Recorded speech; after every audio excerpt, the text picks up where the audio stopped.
us up. So hopefully you guys in the chat room will be getting ready for this, and we'll just gotta set up one more shortcut. Testing, 1, 2, 3. Do we have audio, gentlemen? Yeah, we That's can't hear the 'em. camera right there. Yeah. All right. Very good. If you're watching us on YouTube today, come on over to easternshorebroadcasting.com because that's where the chat room is. We're doing a remote feed from Fort Walton Beach, Florida, from R.J. Murdoch's studio, Make a Scene Studios. Yes, you have audio. Good audio here. Great. Awesome. Very good. Great. And a welcome to all of you guys that are joining us. We're still in pre-show. We're actually in pre-show because you put two geeks like us together in the same room, and RJ's like, well, let me just do one more thing. Let's tweak this and let's tweak that. Yeah. That's right. That's right. And we've got Dave. We've got NDI going who knows how many different directions here. It's hard to say. So we got Boris. We got Guest 368, Giles, Kenny, Dave, Rudy, Martin, Dan, Freedom Sound, Merle, Chris, Dano, Jan, Paul, SU Fan. Hold on, let me get to the bottom of the list. Peter, Larry, Scoot. Oh, I like that. Richard, Gerald, Kent, Todd, Amnon, Kenny. Oh, my list reorganized itself. I wish it would stop doing that. Farley, Merle, and if I missed you, my apologies. But yeah, if you're watching us on YouTube, just YouTube directly, come over to easternshorebroadcasting.com where you can watch the same feed, but you'll also get the chat room. And that's who I'm talking to, is folks in the chat room right now. So come on over and do that. And there we go. There we go. Yeah, I wonder how Tommy's doing. Has anybody got a report on Tommy? It would be nice to know. Okay. All right, let's see. Camera checks. It was supposed to be Scott. Check 1. But fat fingers. I like that. Check 2. Well, Scott, I hope you got. Hope you get those fingers fixed. And check 4. We got desktop capability. Okay. Back to 4. Yeah. And if we wanted to change backgrounds, and if we wanted to show the video on top, then we show the video on top. That should be good enough for get the point across. Yeah. Meantime, I'll just have this. Oops, I need to set up loops. Okay. Oh, this is moving? Yeah. Only the best. Only the best. Anderson's joining us from sunny Barbados, where it's probably 83 degrees there today. It's going to be 70 here in Fort Walton Beach. Wow. We may need to stop. With that, we're pushing 99% total. 99%. CPU. We're going to drop the feed and be right back. Okay, click the stream button. Talk about me? Yep. Okay. And let's turn that off.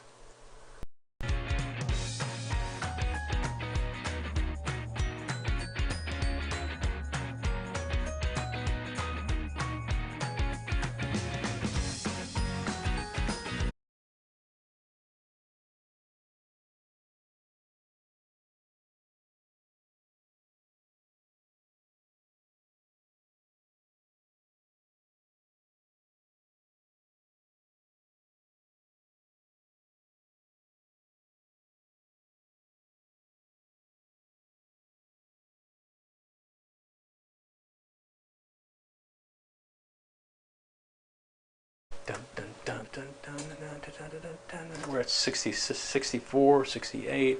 Okay, that's better. Much better. Okay. That's better. All right. Now, let's see that we can.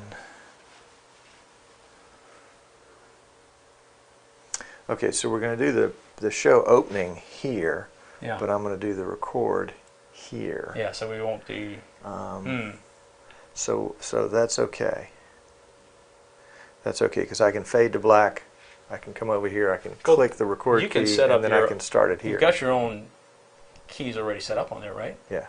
So Yeah. you just need to find out what that web address is. Right, but I think we can do it this way. Okay. How's that? Manually. Who's gonna hit the record button? I'm gonna start this one. It fades to black. Uh huh. I can hit record here. Uh huh. Scramble back to my seat, and then video's playing. and then start it. Right. Yeah. Yeah. We've got plenty of time.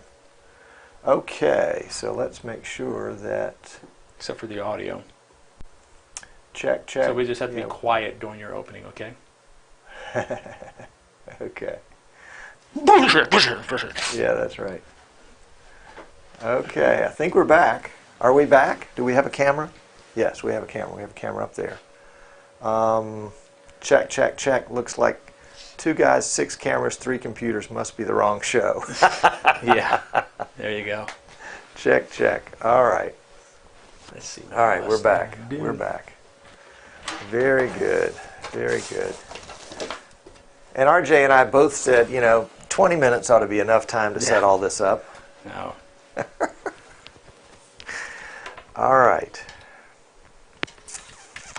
So, we're just going to wing it. Pretty much. Yeah.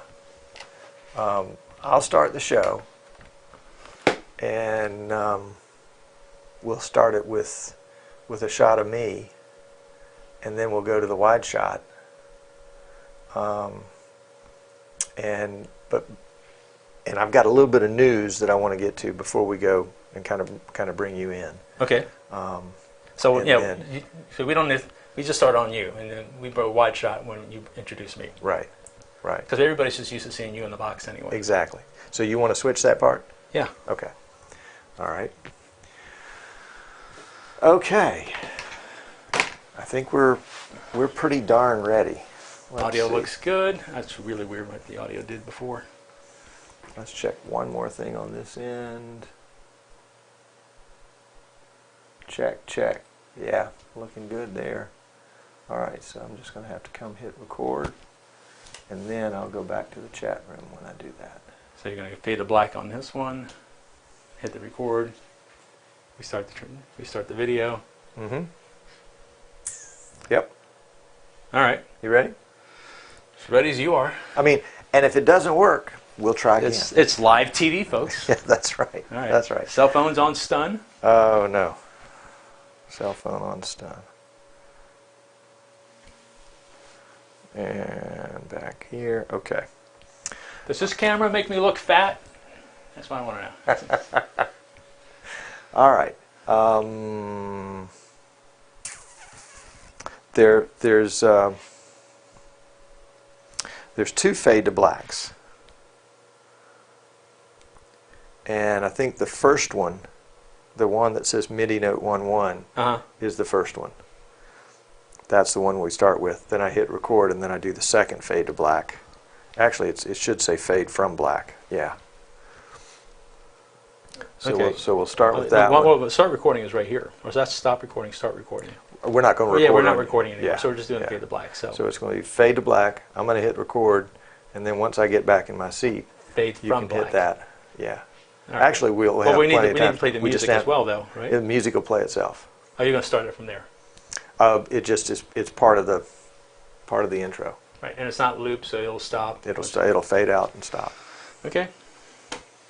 Got it? Yeah. Let's try it. Should we go to black? Go to black.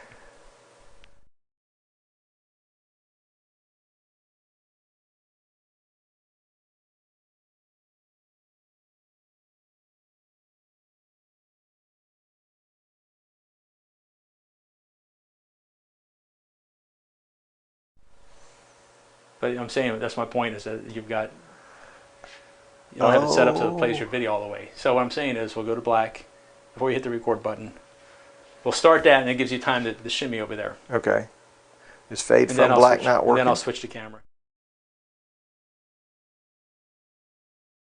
This may be, you may have one of these stacked things again. Yes, MIDI, I do. And I do. We're doing it off the web controller. So we have learned something here, folks. Gotcha. All right. Well, let's stop recording. We'll do that. And we'll just do it manually. I'll do it manually. Right, in other words, we'll here. fade to black here. Record, and then fade to black again. I'll run back to my seat, and we'll just be real quiet as mice. We could be missile silo. You got that side. You got this side. So all right, well, you've got. I just need to get where your show. Here are your buttons right here. Fade to black part 1. Oh, okay. Fade to black part 2.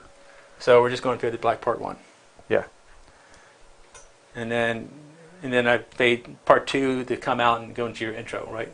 And that starts your intro automatically. Yeah, and once you hit fade to black 1, when I have recording done, I'll let you know. You can do fade to black 2, and then we'll both get back in our seats. Okay, sounds good. All right. Fade to black when you're ready.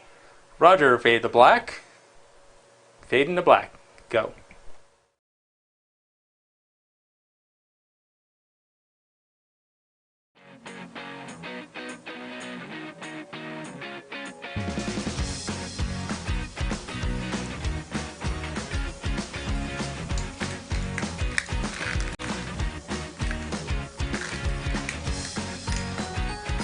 What the audio level is on that. Hey. We're live. We're live. Hey, I'm Tom Sinclair, and this is Streaming Idiots coming to you live from remote location. And as you can tell, we're not a polished production today, but you know, when have we ever a polished production? I am so delighted to be in the studios of RJ Murdoch. I'm going to bring RJ on in just a second. But before I did have a couple of notes that I wanted to share with you. If you're watching us on YouTube directly, we'd love to have you subscribe, number one, but we'd also love to have you come on over and join the chat room today. It's at easternshorebroadcasting.com, easternshorebroadcasting.com, and click Watch Live, and you can join in with the rest of the folks in chat, and they're out there having a good old time. Who knows what they're talking about? The last thing, the wife is with us today, and she says 2 tripods, 4 computers, 2 idiots, and 2 cameras. So that sounds like a pretty good summation. Before we go any further, though, I do want to thank those of you that have joined our Streaming Idiots Facebook group. It's open to join. Just go to facebook.com/groups/Streaming Idiots. Probably should have had a URL prepared for that, but you know, can't have everything when you're remote. But the folks that joined us from last week, thanks, and Lee, Elmar, Michael, Kay, Tony, Darren, Alan, Scott James, Billy, McKinley, Merle, Macy, Martin, what is going on here? Rice, Rick, Farrison, Tom, Tobias, and Santhosh. And then on YouTube, you got to watch these hired hands. We want to welcome new subscribers of G Networks, Durango, Rennick 64, Top 8 Media, Cinco Van Coolen, Jose Chavara, Robert Elliott, PhD, Canal dos Federación, True Stream, Steve Vaughn, Eric the Crack, and Marco Reese. Thank you for subscribing to YouTube. We love it. And thank you for following us and joining our Streaming Idiots Facebook group. I was reading through the Streaming Idiots Facebook group this morning and saw just some really great comments where people were asking for help on cameras and capture cards and software and how to blend different things together. So if you're looking for a community to join that can help you with those kinds of things, come on over. Streaming Idiots. It's facebook.com/groups/Streaming Idiots. Also, last week, there was a vMix Fun Time live show. A vMix Fun Time live show directly from Australia. They do them once a month. That was the January show, so who knows what they'll do in February. But they announced a very exciting new feature for vMix 19, and you will hear me talk about it until I'm blue in the face because I've been pushing for this for years. vMix 19 will include a guest interview feature, and that will be built into vMix, the ability to have the video and audio of a remote guest, not remote in a remote studio like this, but a remote guest all the way across the world that will come into your show live with one input. No more jiggling virtual audio cables to make things work and setting up mix minuses. And depending on what level of vMix you own, what level license, you can have 1, 2, or even up to 8 different guests. So it's going to be really exciting. Keep your eyes out for vMix 19 beta to be released this spring. We're hoping it'll be released before the National Association of Broadcasters Conference in Las Vegas in April. And by the way, I'll be there. Hope you'll be there too. So enough of that beginning stuff. I'm delighted to have with me today, or actually to be with my host, so that I can be the host, R.J. Murdoch with EmeraldCoastTV.com. And gotta breathe here. Gotta breathe. A little bit of a different setup than Make we a Scene normally Studios. have. Yes, this is really cool. Check out this backdrop. This is so cool. He's going to tell you about it, and he's going to do a studio tour. But RJ, thank you so much for inviting me over today. Well, Tom, I'm excited you finally got a chance to come on over here. I've been inviting you to come to some of the streaming games every once in a while, but then again, who wants to hang out for 2 hours at a local football game that's not even your own hometown? So I understand, not a problem. But this was kind of cool, and we'll talk a little bit about this whole setup here when we get a chance. And why I even came about doing it and avoided the whole green screen on all that. So not sure exactly the order, the pecking order of things that you want to talk about. It's your show. I'm just the guy who's switching the camera. He says it's my show, and then he switches away from me. I'm switching the camera. So yeah, he's switching on his smartphone, and fortunately I have the same app on my smartphone, so I can switch my camera to me whenever I want it if I don't like how RJ's got it. RJ and I go way back to the VidBlaster days. Oh yeah. Golly, those were great days. Why don't you get us both in the same shot at this one? There you go. There we All go. right. Yeah. Obviously, you can tell we've rehearsed this thoroughly. But RJ has been doing local community events and a lot of sports, a lot of basketball, a lot of football. And in fact, after the show today, we're going to pack up all his gear and go out, and he's going to show me how he does a basketball gig. So tell me a little bit about the basketball gig, and then we'll get into what you've got going on here in the studio. The basketball gig. Well, I think I'm going to start back on how we even got started with the streaming as well. Okay. Okay. So good place to start. I'm going to take over for the most part. Back in 2011, all my cameras I've always done multi-camera shoots. I think I had a Ventronics MX1. Everything was running S video cable because the quality was better. But at the point, by 2010, I could just see everything was going to HD. I'm like, well, how do I... everything that was HD was still very expensive. And so I wanted to find a way to be able to... so I started trying to build things. I figured, well, the first thing I should do is get 2 cameras, 2 HD cameras. And I was able to get a small little loan from my dad. He helped me out for about $5,000. I got 2 nice Sony NX70s. And I picked those at the time because I was considering the possibility of sports. And those cameras without the microphone attachment are actually waterproof. They can get rained on. I actually worked with one, a shoot out over at the golfarium over at Panama City. I think it's called Golf World. And I shot for an hour around the dolphin pool in the rain with that camera with no problem at all. And we should have set up a 2-shot. I didn't even think about that. Yeah. Some of your reactions are pretty great. Unless I'm just a great reactor. I started with the cameras, but I was still having to do composite out because actually the cameras didn't have S-video. So I had to find a way to do a switching. So I wanted to build a computer. I wanted to go software switching. I'm paying attention to him. Software switching. Well, I'll just put the camera on me. They can't see you.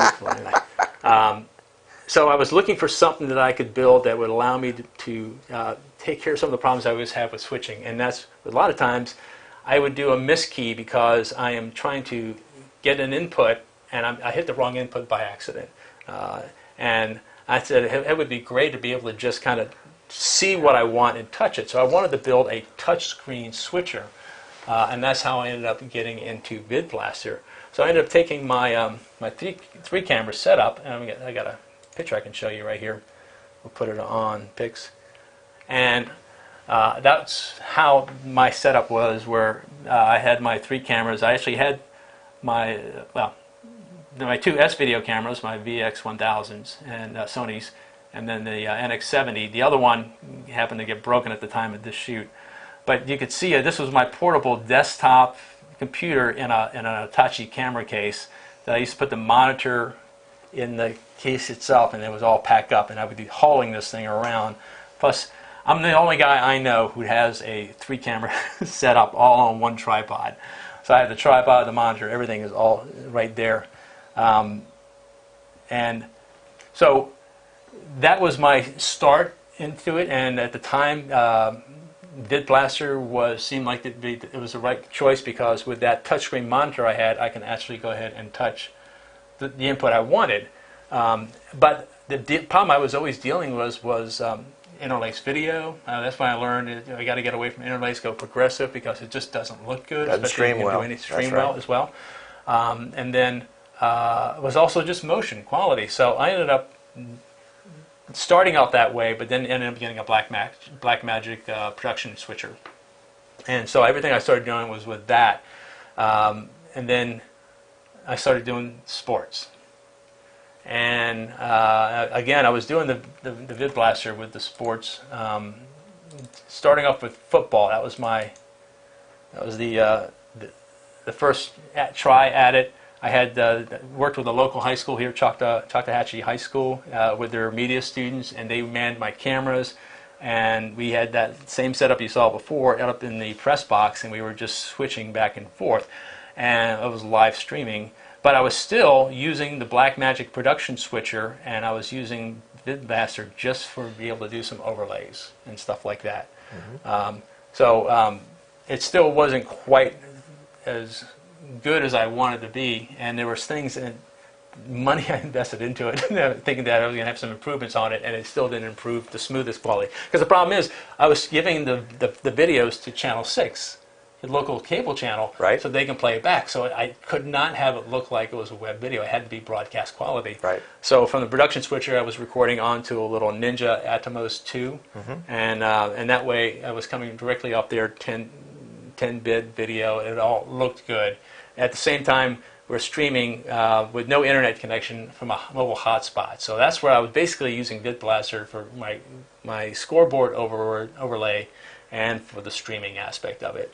But and then I had saw vMix before, but it didn't at the time. It's kind of like, yeah, but you have to use the preview window, and I can't switch it before. I did not know how. I mean, it's such a Swiss Army knife. I can't believe how much you can do, little nooks and crannies that even while you were here, you were learning. Time out. Okay. The guys in the chat room are just beating you up about your mic. Why, is it too high, too low? No, you got to switch it over to your other. Is it making crackling noise? Yeah, it's got to switch over to your other sleeve. Well, it was because you're turning towards me and you're turning away from the mic. That's right. I knew that. This is live. And this is a case of, I pack all my bags and I come over here, and RJ and I are trying to blend 2 studios into one, mm-hmm. in 90 minutes, and we got it 80% right. For the most part. For the most part. So we'll let the guys see if that's right. And Amnon is saying, right. I'm facing you, and I always do that when I'm. And Anderson doesn't like the cord, so he's just going to have to live with the cord today. But Amnon is saying, and it's a joke going way back to the beginning of his shows, Computers 2K Now, which started out as a radio show and then became an internet show. And there was a former radio engineer that was on that show and used to always joke, audio is not important. Oh, no, audio is absolutely important. It's one of the most important things, and that's always the hardest thing. I mean, if you don't get the audio right, the video doesn't look good at all. Absolutely. So I appreciate you guys doing that. Keep me honest. That's what you're here for. He's got his glasses on. I've got mine off, so he could see the chat room. I'm not looking at it. So VidBlaster. Somebody had mentioned it to me. I had tried it out, and I kind of thought about it. I was like, okay, it's not quite there yet. But then it got to a point where I really needed to make sure actually, it was the streaming capability on VidBlaster was much more reliable. Mm-hmm. So I ended up switching to that, and then also I started utilizing it for the scoreboard and being able to do the scoreboard and stuff like that. And then it got to be where it seemed like it was pretty smooth. The video was getting pretty smooth. Plus all that, the computers have gotten faster and everything else. Right. So, Right. so that's what kind of got into me. I started doing the football games. I've done I did some cage combat, or the mixed MMA. We would set that up on the side, and I would be putting it up on the screens for people to check out as well.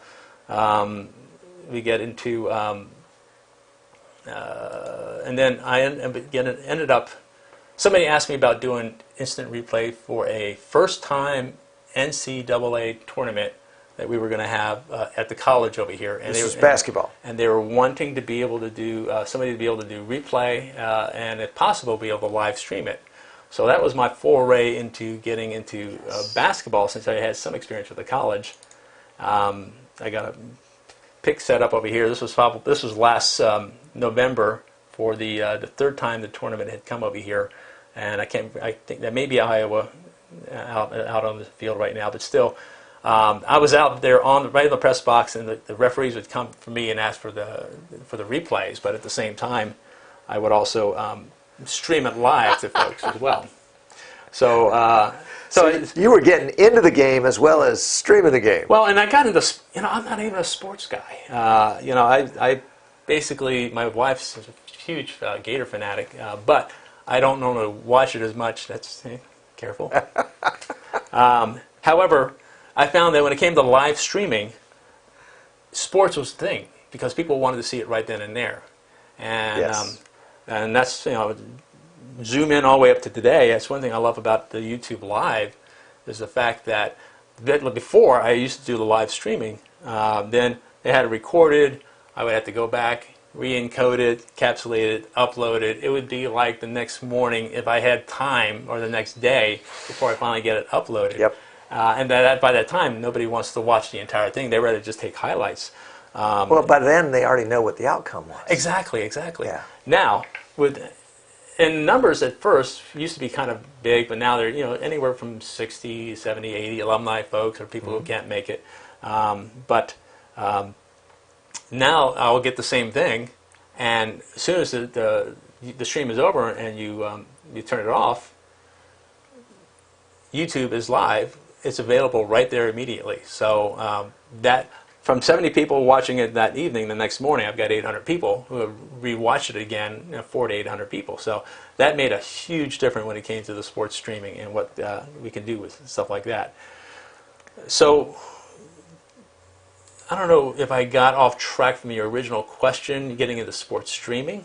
We're going to try to do a show probably in about 2 or 3 weeks from now, because he's going to sit here and shadow me tonight for the basketball game, and you'll get a chance to see all the little tricks of the trade, so to speak, so that we can be able to show that to you. Folks, if you're just joining us, and I hope you've been here from the very beginning, but this is Streaming Idiots. I'm Tom Sinclair.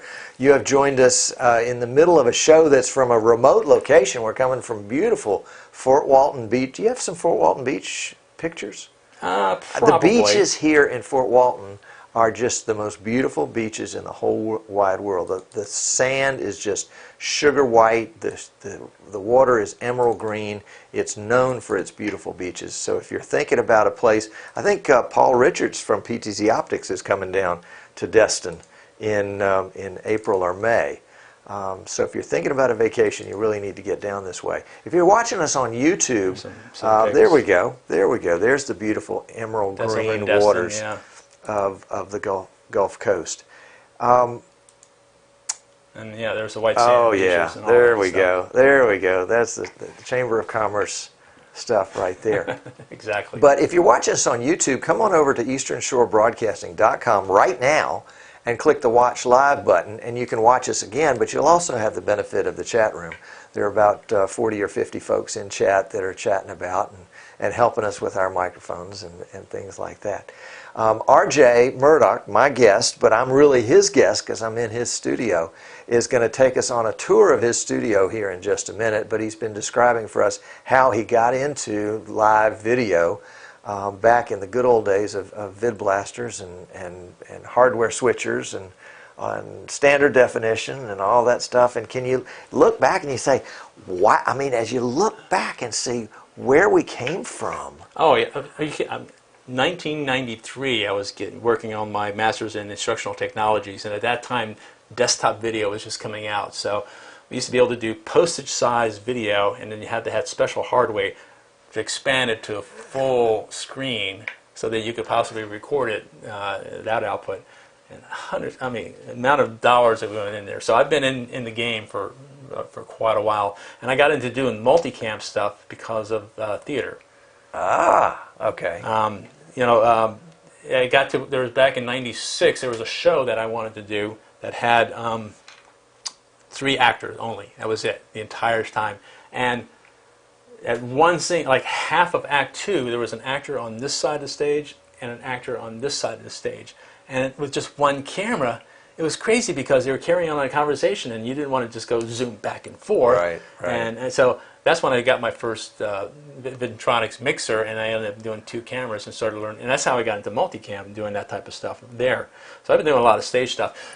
You know, the one thing that's interesting about vMix that I use it, that most people probably don't as much, is how much I use it for like conferences or meetings and groups like that. I use it for AV support. It is tremendously successful and helpful for AV because I see so many people. They'll come up with their laptop and then you'll see the full desktop screen, and then they'll look at their files, and then they'll double click a video file, and then you've got the media player with the bar underneath hanging out and stuff like that.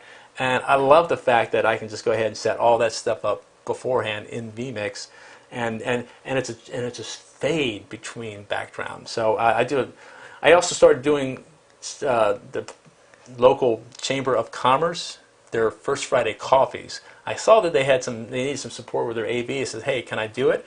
And at the same time, would you mind if I recorded it? So I was setting up my Blackmagic production switcher, doing a 2-camera back and forth wide shot, being able to zoom in on people that in the audience and stuff like that, and up on stage. But at the same time, I was using vMix to go ahead and do my 4th output to my production switcher, and going to the projection screen to be able to put any videos that they had, PowerPoint slides, stuff like that. So it's probably one of the little known use, but I recommend anybody does AV stuff if they're not already using something like Power Presenter Pro for Mac, or there's really not that much on the Windows side that's kind of similar like that, but still they're all like PowerPoint driven, and it bugs me when people embed video on the PowerPoint and then they don't think about full size and stuff like that. But I just wanted to bring that up because a lot of things that I do, there's things that I want to do with the display outputs that would be great to be able to smoothly transition displays, almost like having an additional mixer within vMix just for your output, and be able to give you some transitions.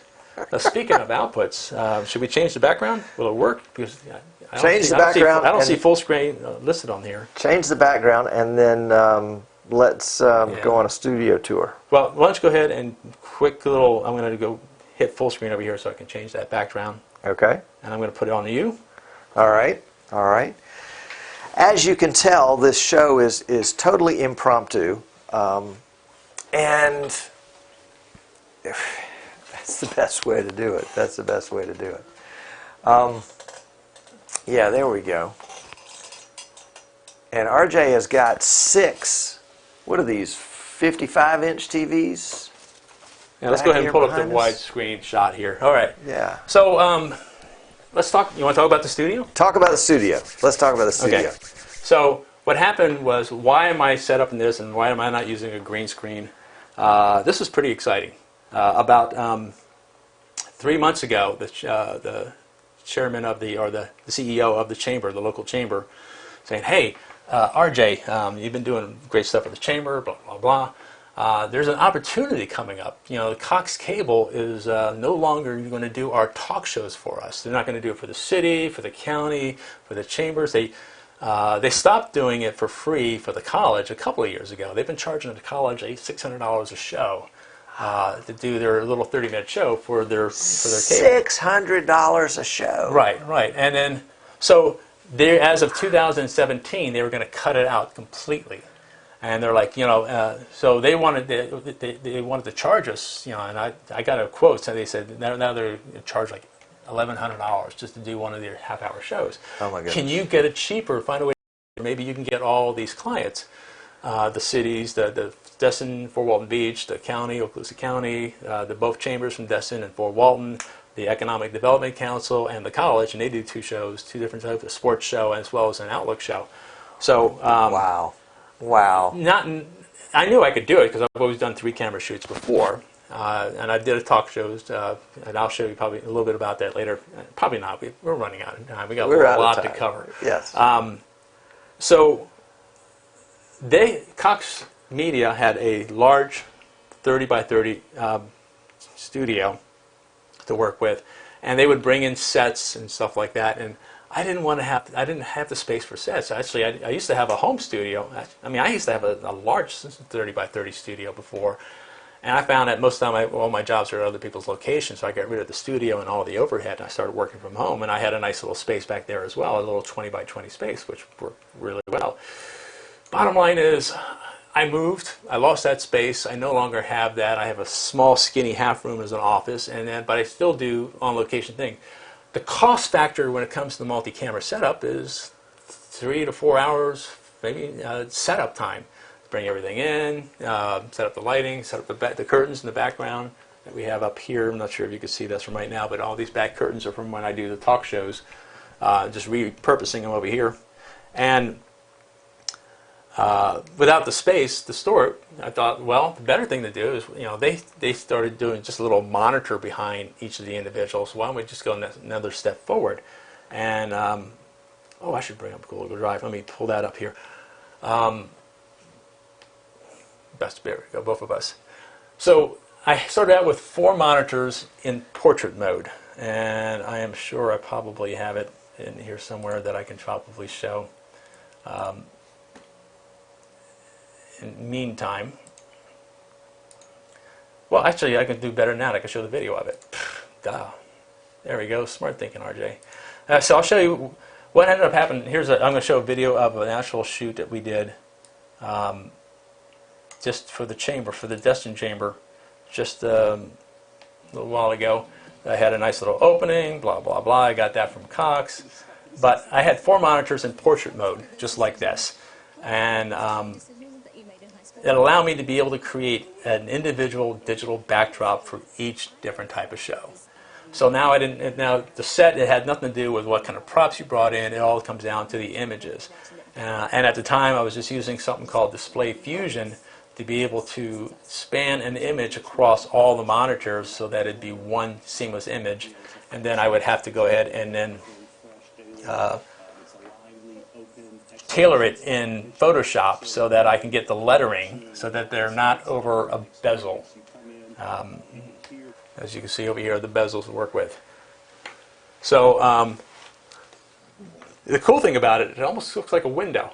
And even though I could have done green screen, when it comes to working with your clients and stuff like that, I always thought it would be kind of neat to be able to have their videos or PowerPoint slides show up overhead as well, and they can actually see it, or if we show a video, they can actually turn around and see it.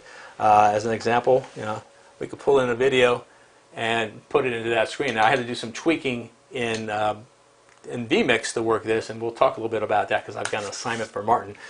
But still, it was kind of a neat way of doing it. And with a simple switch, I can just change whatever the backdrop is. So, the fact that I was able to... Wait. And he's doing this in vMix. Yeah, everything's... He's using vMix. The vMix that we are recording, that we are producing the show with today, is also doing the backdrop at the same time. So we're going to take this GoPro camera and we'll walk around the studio a little bit here in just a second. I'm just going to go ahead and finish up on what happened, figuring that cost basically is setup and teardown, and how much time is spent on production. So I worked it out so that I would do a 90-minute session for each 30-minute show. give them 30 minutes beforehand, bring me all the media, we work out the lower thirds, we get everything all set up, then we bring their guest in and work it from there. And then they're out within 90 minutes and the show is done and they can take it with them. So it was kind of like a turnkey setup. And that's how I wanted kind of to set it up. Being that way, stacking those guys 2, 3, or 4 in one day, I just took whatever my normal day rate would have been for a camera operator. It would have been like $800, something like that. And just turned a 90-minute session into $200, $200, $200, which is still a lot better than $1,100 that they were going to be charged. So they were open for it. Now with the fact that I knew that I can get at least 5 or 6 different coming in, that's $1,000 a month. Right. I figured it'd be worthwhile if I could find a space. I happened to luck into this little 10 by 11 space. It's really small, but I work from home, but that's okay. This is just someplace I can just keep everything all set up and ready to go. And so for $150, I've got this room. There's a conference room right next door that I can use as a green room. I use that GoPro image that we had before, and I shoot that into the conference room so that the guests that are waiting for their next interview session can see what's going on, so they're not just sitting there twiddling their thumbs. And it just worked out well. And then this looks expensive, but really these are the cheapest 48-inch monitors I can get they were like $230, $240, $240. I had picked up 4 at one time and they said, you know, I should have another 2 just in case I ever do the Matrox triple head to go, which is what is set up right now. I'm using a Matrox triple head to go, and we'll show that because I originally started out with a quad card. It was an NVIDIA NVS 410, and that had 4 outputs to it. And the reason I went with that and didn't start out with a triple head was because the triple head would not allow me to do the portrait mode with the monitors. So, but I only had 4 outputs, and I would like to be able to use the middle screen to be able to put video without that bezel. So to go 5 monitors, which I could have done, I would have to go and invest into another 6 output graphics card. And they're around $350. You can get them on eBay. Found out that there's an 8 graphics card monitor out there for about $600, the NVS 810.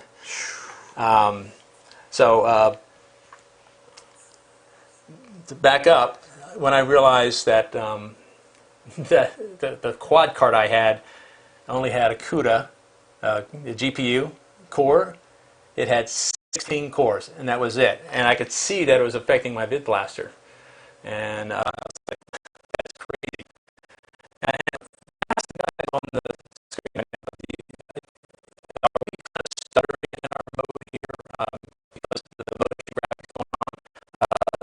See if you can tell us about that or not, because of the issues I've been dealing with and trying to figure out. Guys, how's the frame rate? The frame rate, because on my monitor that we're looking at, it looks like it's still sporadic, but I just don't know whether they're smoothing that out there. I record everything on my camera anyway, because we can go back. He said glitch. Is that glitch or glitchy? Yeah, that's glitch. So let's get rid of the Again, he says he enjoys listening. Yeah, he says it's buffering.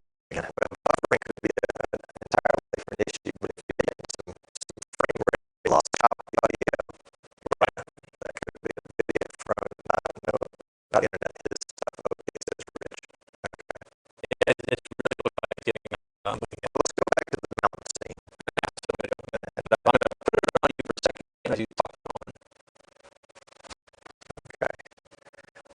And Jan is very subtly telling us that it's not working for him. Okay, well, obviously the technology is almost there to do this, and RJ needs to probably divide it and conquer. But interesting thing that he and I were talking about this morning, he had not attempted to do the NDI before. And so we set up to do NDI, and we're able to set it up pretty easily. And so right now we've got 3 computers doing NDI. The main PC, which is the one he was working on just a second ago, to put in this background, is doing the background, is switching all the cameras, doing all the audio, and then the laptop here in front is sending video. NDI over there. Is this wireless or are you plugged I'm in? actually wired. Okay, so you're wired in. And then the output from his production PC is coming over to my laptop, and the laptop is streaming and recording. We didn't quite have the bandwidth today to stream to Facebook and YouTube and Periscope as normal, so we just picked YouTube to do today. All right, so it looks like, I mean, as far as I can tell, the image is a lot smoother now, and my mouse is frozen for a while, so I know we were definitely either that or Windows was doing some sort of background check. No. But this is the beauty of what we do on Streaming Idiots, is that we're not professing to be a polished show in that sense, but rather to say, okay, these are some of the kinds of issues that you can work with, that you can deal with, or that you can run into when you are pushing the envelope. And RJ is definitely pushing the envelope. There's no question about that. He can see it in his mind, and now he's trying to replicate it in real life. Somebody was asking just a second ago, why not do a green screen? And coming into a studio today, I was thinking the same thing. But it's do the think clients. That's right. Yeah, to them it's like they're green screen, like and green screen has a green screen look. Well, a lot of times, unless you but really got some good go back to equipment. the clients for just a second, because when I walked in here and I saw these, my first thought was, wow, that's pretty cool. Had I walked in and saw a green screen, I would have said, yep, there's a green screen. So from a public outreach standpoint, it adds a little bit of sizzle. Does it do anything that a green screen wouldn't do? I don't think so. In fact, today we had to rearrange the lights a little bit to keep the glare off the screens. Because this is the first time we had this set up. I mean, I just set this up because I wanted to impress You haven't this set guy. it up before, right? So I was like, okay, let me get rid of the 4. He wanted to impress me. I get it. All right, so bottom line is, Scott thought he was watching Streaming Geniuses. You need to change the channel on that one, Scott. So no. Just a little over 200, I got these 230, 250. So, Okay. So when I started out with the first 4, that was about $1,000. Yep. And on Best Buy, $1,000 you can buy no interest, cash or cash only for 24 months. There you go. So with that distribution, I'm able to, it's like, that's a no-brainer. I know I can pay it off in a couple of months, but I don't have to dish out that cash right away. It's $20 and a month. And it was also a proof of concept because I had never done it before. I wanted to see whether it was even possible to do it. Right. So, but one of the beauties is that you came into this studio with clients in hand. That you knew, exactly. You knew from a business standpoint that you were going to be able to cover your nut, and that anything outside of that was cream, and that word of mouth was going to be able to, people talk, and people that are in the same kinds of businesses tend to talk about their businesses together. Mm-hmm. And between what you're doing here in the studio, which you got to get that studio cam out and show us. With the wide shot deer. Well, and I started out with the multicam stuff about 2 years ago with a little show I wanted to create called Working Showbiz. And this was the very first time I ever set that up, and this is over at the college. Can I zoom? I can't zoom. Okay, cool. Yeah. Had a GoPro on the audience and a mic on the audience. I would turn, and everything was on a pan tilt, at least for not the 2 side cams, so that way I can adjust the images as I needed. That actually happens to be a local college student who's a big Hollywood actor now, Alan Richson, and he happened to be in town, and I said, "Hey, can you come on in?" So this, I had a big celebrity come in, and it gave me an opportunity to go ahead and set this up and try this out. And I'm switching and hosting at the same time. So you see on my lap, there's a tablet, and I'm using this to go ahead and use the web switcher, the IP switcher for the Blackmagic production switcher. So I'm using that, and I'm recording on all my cameras all the time. And I always record an audio source into the camera as well, so that way I always have an audio recording going on at the same time. So just a couple of little lessons learned. I've learned a long time in the past to be able to do stuff like that. So being able to do the multi-camera equipment I already had, teleprompter I've got set up. You probably see that in the corner over here. Right over here, so that way if we needed to, we could use the teleprompter Teleprompter. What's a teleprompter? I just found these. I used to have in my old studios. I get rid of them. And I just found these over at the Waterfront Mission for like one was like $9. The other one was like $23. I was like, okay, yeah, no brainer, because it adds little something for right behind you. Little studio effect. And it creates that also that still keeps that illusion of a window behind you. So yeah, you got all that going on behind you there. So it gives that a little bit more that essence there. So you're right. I had clients, and I worked out a contract for an annual contract, and they're like, "Yeah, no problem, we'll do that." And to try to see if I can stack them up. Now, are they stacking up exactly the way I want to? No, but I'm not having to tear everything down, other than maybe set up a camera or something like that. Everything is built into the audio to the studio is staying here. Right. So, is there anything else that I missed, or do I want to just go walk around? I want you to walk around. Okay. So, help me, guys, on the audio. You keep an eye on that. Got it. I'm going to go walk over to the GoPro camera so that you guys can get a chance to see what's going on over here and turn this thing into a mobile. Now, we did have a wireless audio that we were going to work with. However, at the time, we didn't want to change too much. I've actually got this GoPro set up right now on a wireless transmitter. So, oh, we just lost it. So, oops, go back to one. We'll wait for that signal to come back in again. There we go. Oh, I know what it is. Oh, that's weird. Martin is saying in the chat room that it's harder to get visual continuity with different screenshots from multiple cameras if you're using a virtual set and a green screen, i.e. when you go from shot number 1 to shot number 2 in a real set like this, you get the actual set. But if it was a green screen shot, then you would have to have your green screen very carefully calculated to have just the portion of the green screen that should show up behind. Will be interesting. That's going to be in vMix. Are you switching? Yeah. That's going to be in vMix 22, I think. Well, we'll talk about some of that as well. Okay, it looks like I got my live feedback on again. Let's see. There we go. There we go. All right, so kind of give you a quick little walk around. We were talking about the setup over here. I actually set up another PC for vMix. Everything on here is actually touch screen. It's all set up so that I could just touch it, and it shows, again, going back to the principle of why I think I first got started with it to begin with. I wanted to create a touchscreen thing. So when we're doing a live show, I'm just hanging out on this stool with just switching back and forth and bringing up overlays. Audio is being covered.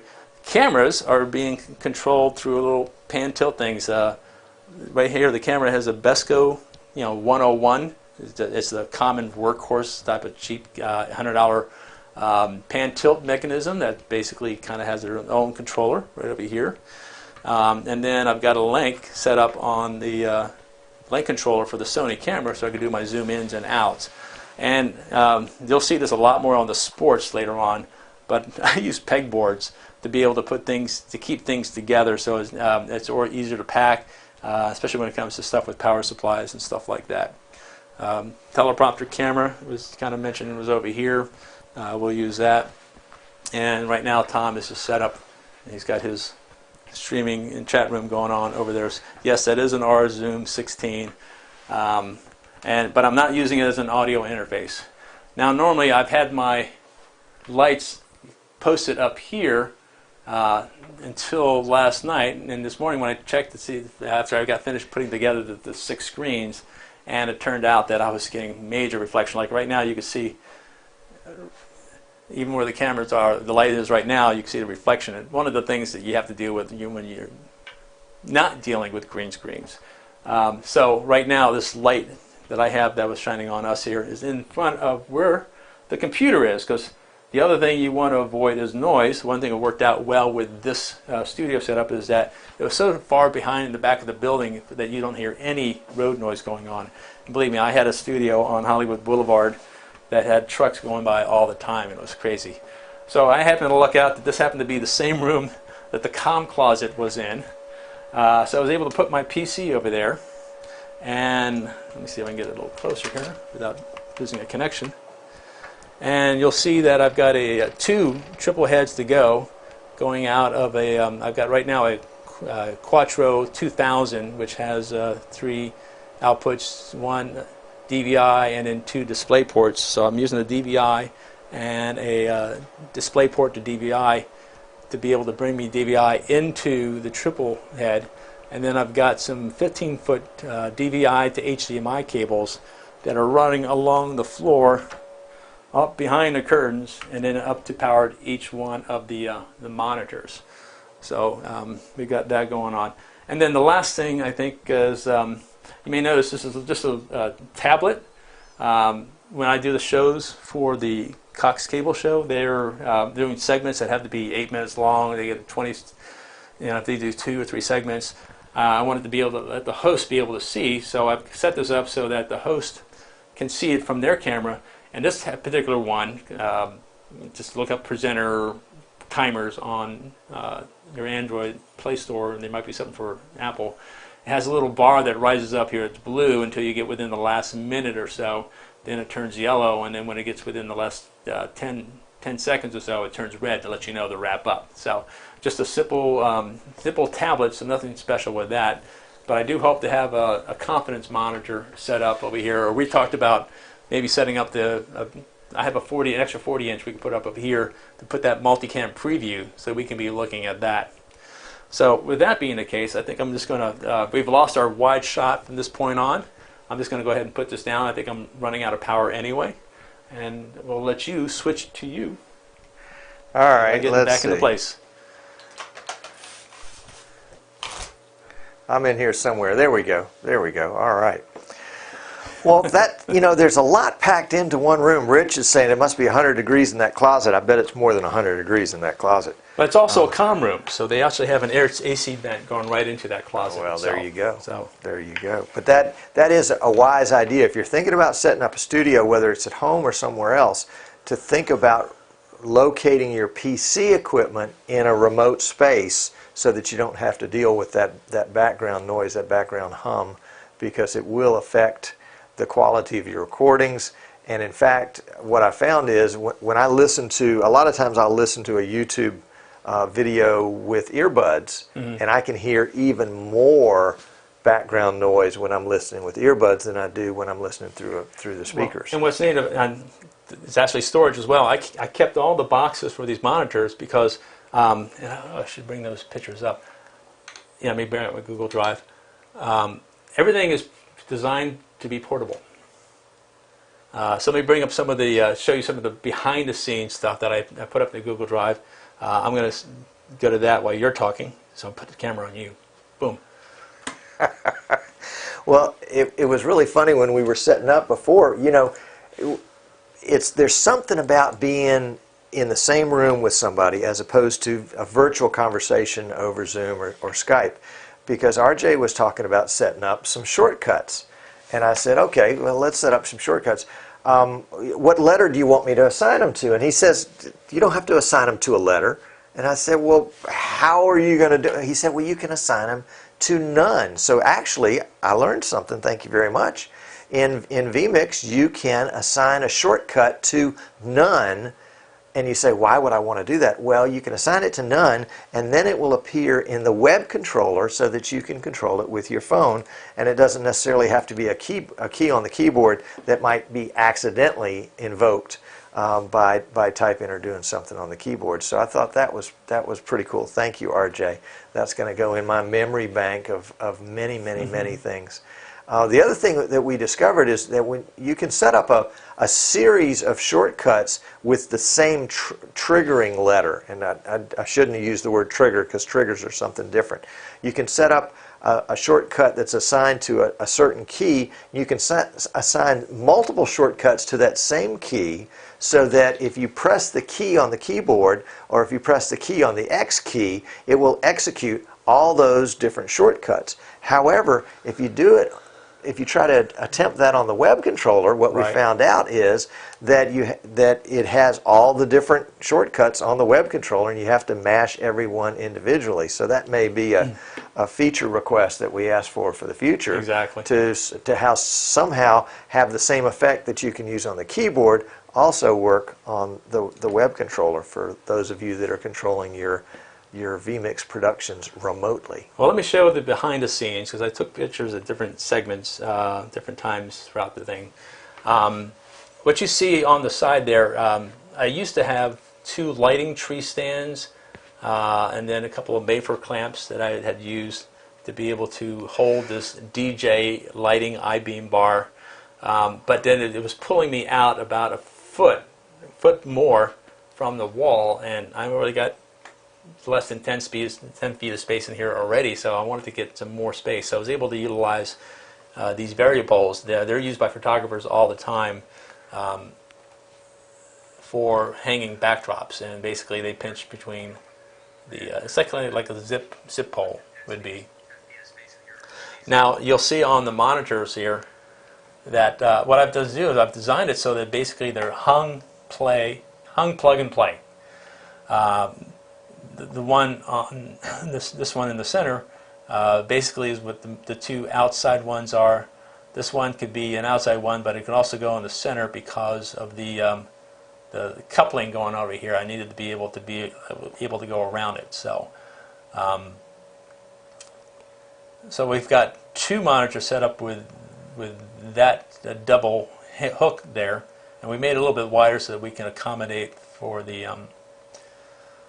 still hanging on the same amount of surface space, and then that's single one. Now when I was doing the 4 monitors across, I had no problem, but it turned out that I'm going to go to my desktop here so I can go full screen. There it is. Okay, desktop. All right. It turned out that my monitors turned out to be too wide for me. Oh, I can't believe I closed that out.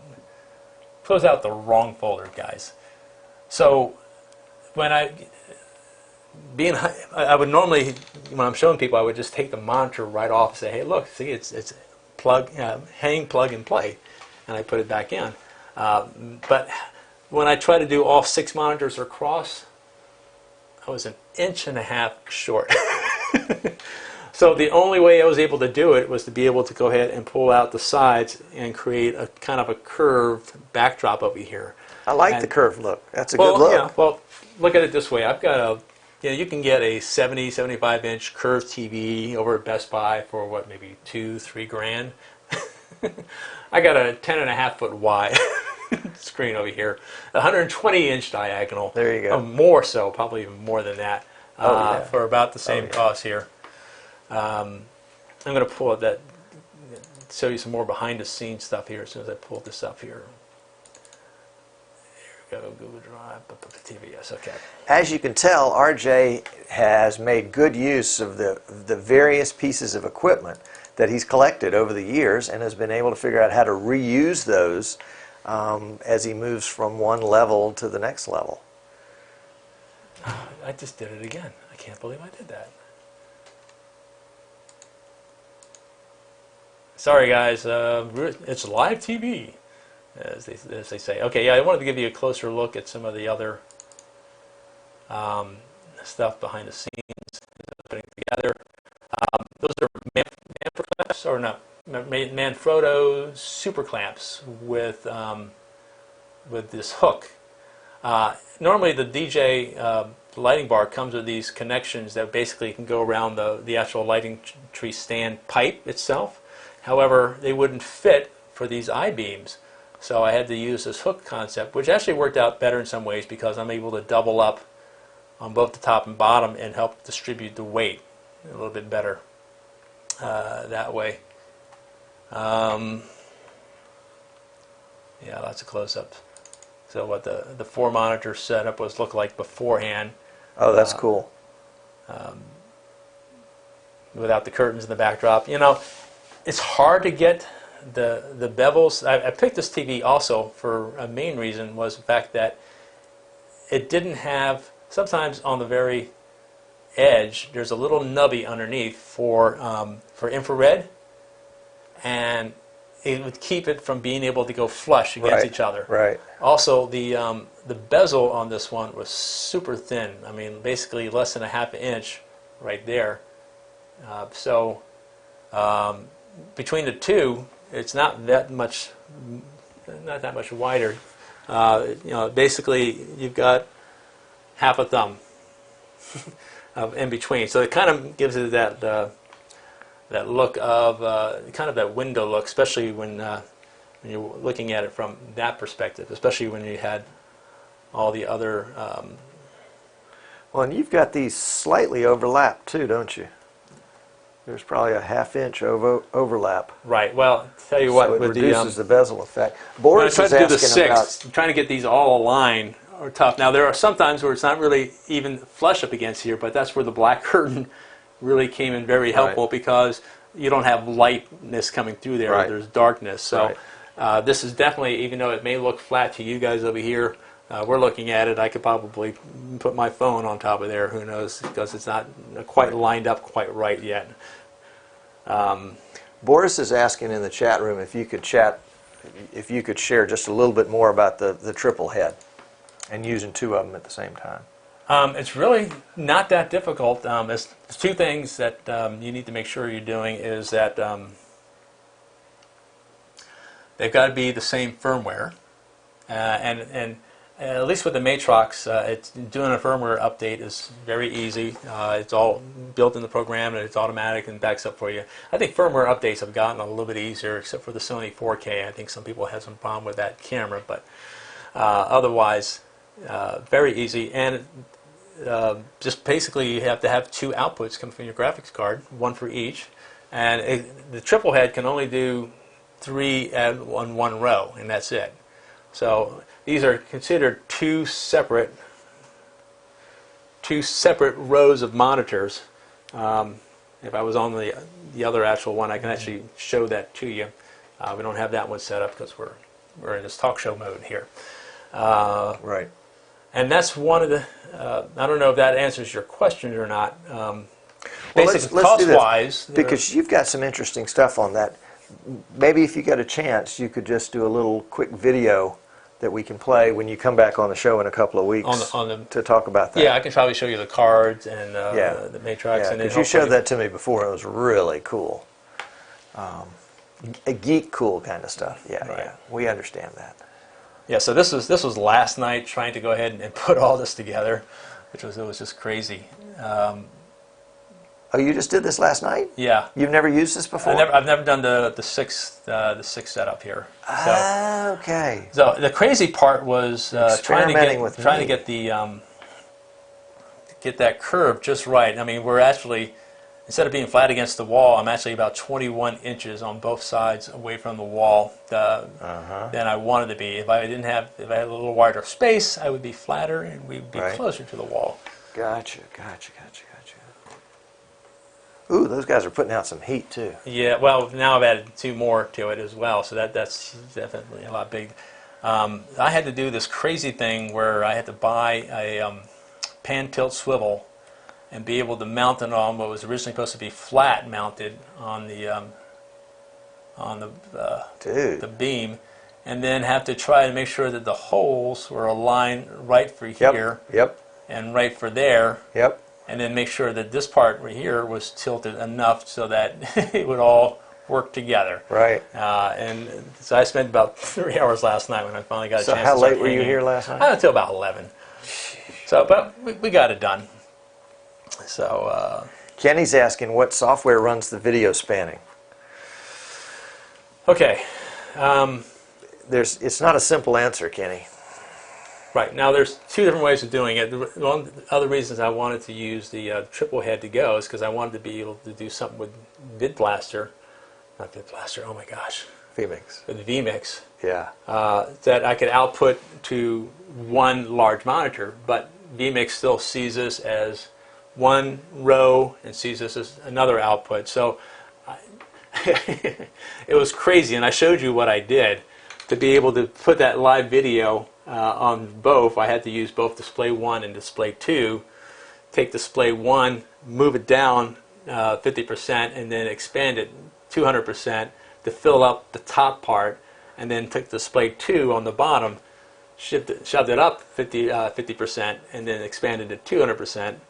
so that we could fill at the bottom, and it looked like it's one seamless video. And you had to use the vMix 4K or Pro versions in order to do that because you needed the two external. Right. If it wasn't for that, then I'd be only stuck with the 3 monitors, and that's about it. And then it would be no issue. Stuck with 3 monitors. But I wouldn't be able to Poor do guy.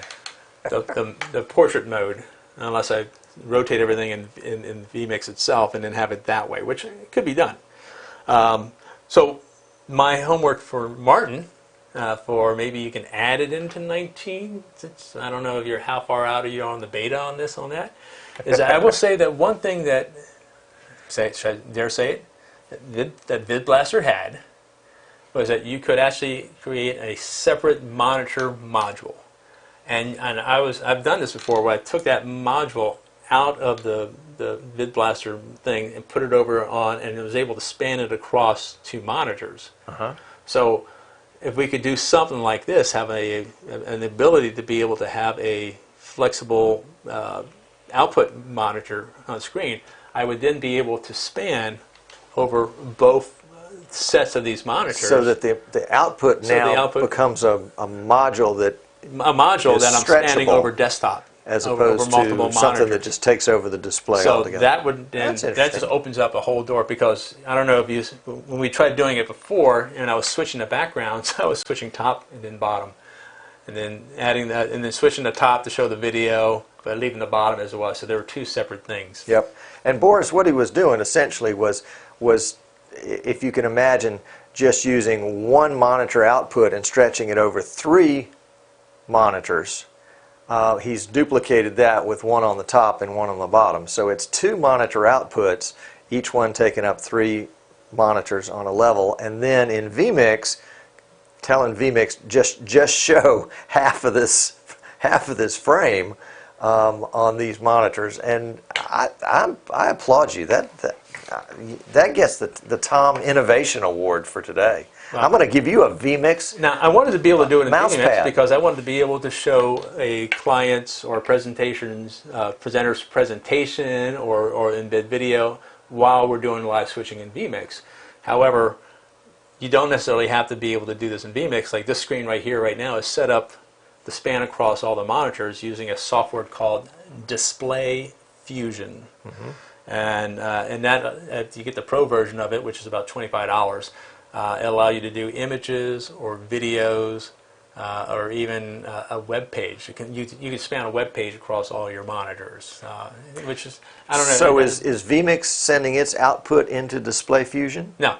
Okay. This Display Fusion, it has nothing to do with vMix at all. Okay. It's basically just for being able to spread your desktop, your wallpaper, I guess, across multiple monitors. Okay. But if I try to send a video source, it's still going to individual monitors. It's not going over all of them. So that's Display Fusion will allow me to do a video backdrop that'll display across it. But to me it worked great until I tried using it on my machine here, and it was causing a lot of sporadic aspect of it with the video of my input from my quad capture card. So so it would almost have to be a separate PC, wouldn't it? Well, it's either that, or the thing is, before with the quad card, that was taken in the monitor, so the only other graphic card I could put in there was the one that was built into the motherboard. So right now, actually, my monitor is using that, and I'm wondering, and who knows whether it even has any GPU capability or how much it does have. So I was hoping, and when I swapped down and put my Quattro 2000 in there, which has I think 192 cores, that would work a little bit better, but I could see when we got all choppy that it didn't quite work as well as we wanted to. So this guy's a one-man, one-PC guy. I can see it in him. He wants to do it all in one box. Now that I'm using the Matrox triple head to go, which is not dependent upon the computer, it just depends on your card output.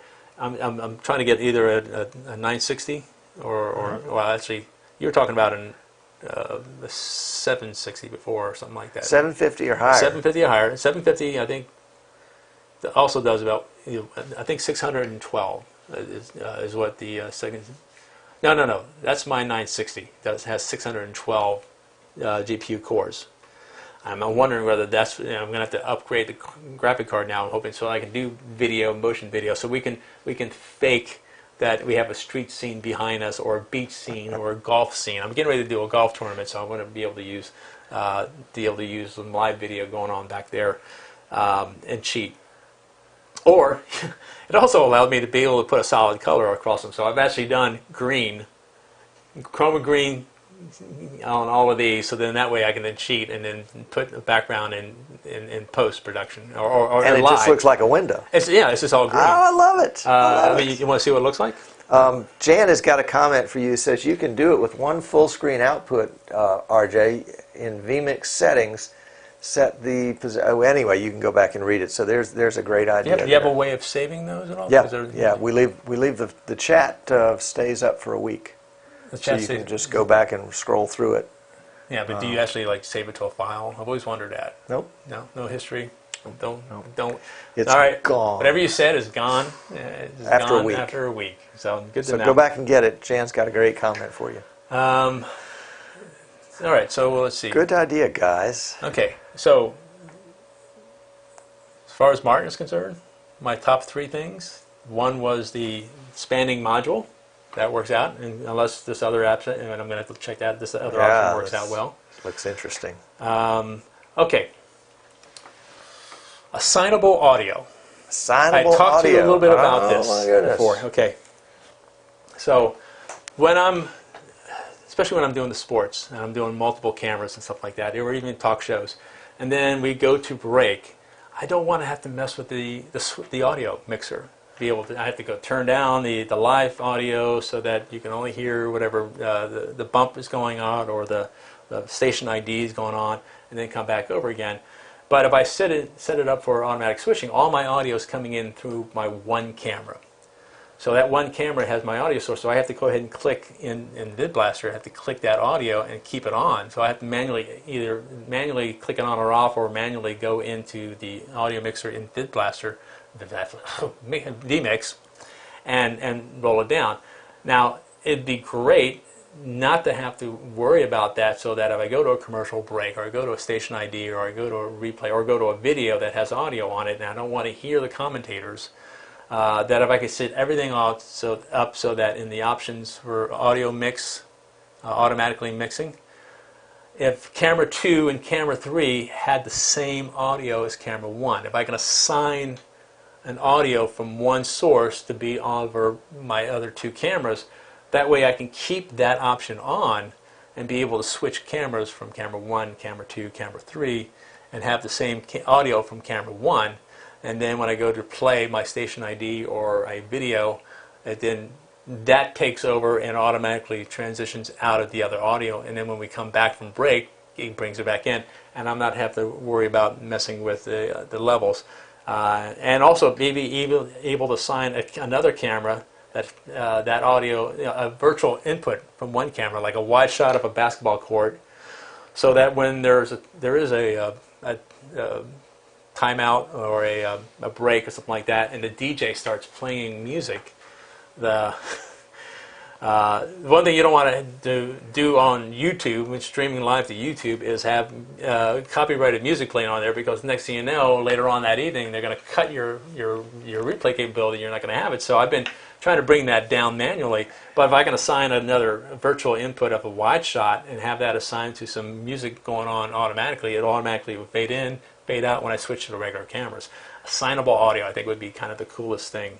What a great segue, though, into our subject for next week, where we're going to be talking about copyrights. And we've got an attorney coming on to talk about the whole issue of copyrights and how to stay out of trouble with the law.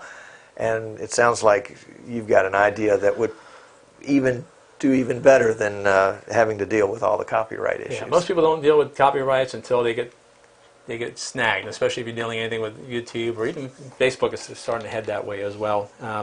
Didn't realize when you were talking, it was the camera was on me the entire time. So, what was my third one? I was trying to remember. Did you write them down? I did write them down, and I brought them in somewhere. It might be on my laptop, in my laptop case. I'll think about that for a second. Well, you're coming back on the show Yeah. in a couple of weeks, so we can We can get, and by that time you'll have had a chance to look at some of the other ideas that the guys in the chat room had about the multi-monitor scheme. Anderson saying he agrees with you about the audio. Oh, yeah, that was it. The separate switching for output display.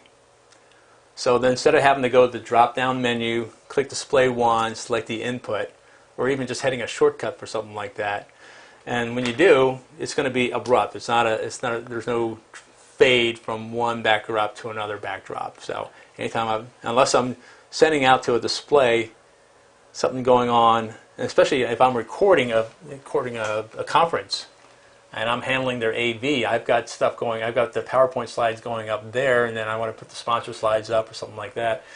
It's a cut. But if I was able to go ahead and I have to do a drop down, select the input, and boom, it'd be great to be able to assign either a little separate panel like your audio panel can come out that you can go ahead and set up which one of your modules or your inputs would be what you want to go next, and you can actually just fade into that by selecting. I want everything to be touchscreen.